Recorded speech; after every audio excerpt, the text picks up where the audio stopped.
شروع کرتا ہوں اللہ کے نام سے جو بڑا مہربان اور نہایت رحم کرنے والا ہے۔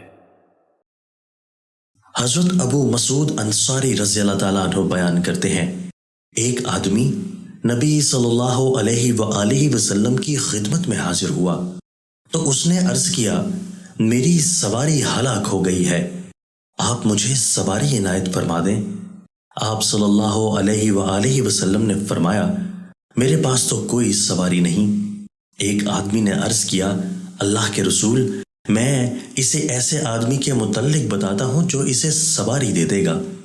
تو رسول اللہ صلی اللہ علیہ وآلہ وسلم نے فرمایا، خیر و بھلائی کی طرف رہنمائی کرنے والے کو اس بھلائی کو سر انجام دینے والے کی مثل اجر و ثواب ملے گا۔